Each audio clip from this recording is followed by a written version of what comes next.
Il est important de réaliser qu'au moment où il fut créé, Adam, tout en étant sans péché et innocent, n'était pas parfait, comme Dieu voulait qu'il fût. Il fallait que quelque chose soit ajouté pour qu'il arrive à tout ce que Dieu voulait, dans sa nature et sa destinée. Le lien qu'il avait avec Dieu par son esprit humain signifiait une potentialité ou une possibilité et non une union absolue et finale.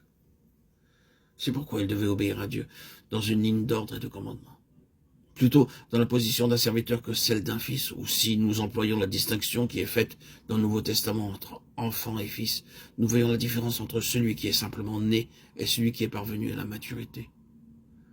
Ce qui aurait chez Adam amené la grande avance sur sa position première, de l'enfance à l'état de fils, du gouvernement extérieur au gouvernement intérieur, de l'état incomplet à l'état complet. C'était la vie éternelle par l'obéissance de la foi. C'est à ce point que toute la signification de l'arbre de vie a sa place. Cet arbre était un symbole de Dieu manifesté en Christ, comme la vie par laquelle l'homme peut uniquement arriver à sa destinée voulue par Dieu, et même partager la vie et la nature de Dieu. Adam, à cause de la crédulité, de la désobéissance, n'atteignit pas la vie éternelle. C'est pourquoi cette vie est réservée à ceux qui croient au Seigneur Jésus-Christ, et qui sont en Christ, et ont reçu Christ en eux. Christ en vous, l'espérance de la gloire, Colossiens 1,27. Dans la vie éternelle réside tout le secret de Dieu, pour tout le dessein éternel de Dieu, dans l'homme et par l'homme. Il faut ensuite nous souvenir que la vie éternelle est un don. Notre objet spécial, en rappelant cela à ce point, c'est de dévoiler une autre erreur. Il existe deux interprétations de la nouvelle naissance. L'une est vraie, l'autre un beau mensonge qui tord la vérité. Cette dernière interprétation prétend que la vie spirituelle est une sorte de renaissance, un rafraîchissement intérieur produit par l'effet des forces mystiques qui planent autour de l'âme, l'attirant de sa torpeur comme le soleil printanier réveille la semence endormie, poussant à l'activité des forces déjà existantes mais immobiles.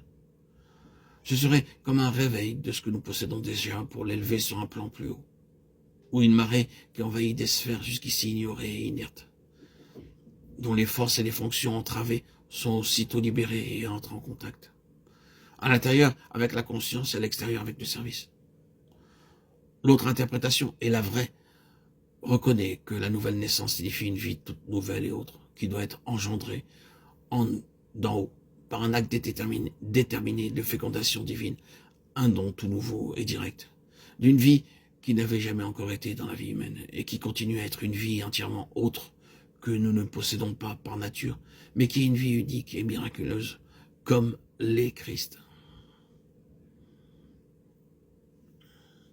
Comme toute erreur renferme quelques éléments de vérité qui, semblables à une pince, s'avancent pour saisir. Ainsi, celle que nous venons de mentionner se sert du fait qu'elle ne distingue pas entre trois choses. Premièrement, l'âme. Deuxièmement, l'esprit. Troisièmement, la vie éternelle. La vie éternelle fait sortir l'esprit de la mort et fortifie l'âme. Mais ni l'âme ni l'esprit n'ont de valeur pour Dieu en ce qui concerne la destinée que Dieu a voulu pour l'homme sans la vie éternelle entièrement autre. Cette vie, c'est Dieu lui-même, en Christ, par le Saint-Esprit. Le Saint-Esprit est l'esprit de vie. Romains 8, 2.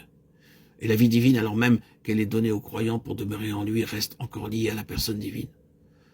Dieu nous a donné la vie éternelle, et cette vie est dans son Fils, 1 Jean 5, 11. La présence de la personne divine dans le croyant ou dans l'Église est exprimée par la vie. De peur qu'Adam n'agisse dans le but de l'avoir en lui-même sans relation avec Dieu, l'arbre de vie fut à dessein mis hors de sa portée, et il fut chassé. Le symbolisme est clair. Il y a là quelque chose de tellement autre que l'homme, si divin, qui ne peut certes être possédé qu'en Dieu et dans une union de notre esprit avec lui. Tout cela représente en soi beaucoup des vérités du Nouveau Testament concernant à la fois la vie représentative de Christ, sa tentation, sa mort et sa résurrection, en même temps que la nature de la nouvelle naissance et la vie du croyant. Nous aurons observé que l'innocence en Adam n'était qu'une chose négative. Cela peut donc être vrai aussi de l'état sans péché, dans son cas. Cela peut, en un sens, jeter quelques lumières sur l'épreuve de toute la vie de Christ, bien que nous disions ceci à quelques réserves auxquelles nous ne nous arrêterons pas maintenant, pour ne pas sortir de notre sujet. La sainteté est positive, et l'innocence d'Adam était accompagnée de la possibilité d'arriver à la sainteté. La sainteté est le résultat de la fidélité dans l'épreuve en ce qui concerne l'homme. Il peut entrer innocent dans l'épreuve, Mais l'essence même de l'épreuve, c'est la possibilité de choisir entre deux voies, la sienne en propre et celle de Dieu. La foi, l'obéissance, la loyauté envers Dieu, la résistance au mal en ayant recours à Dieu, amèneront un état positif qui sera quelque chose de plus que l'innocence et le fait de ne pas avoir péché avant cette expérience. La faculté qui gouverne et dirige en cela, c'est l'esprit.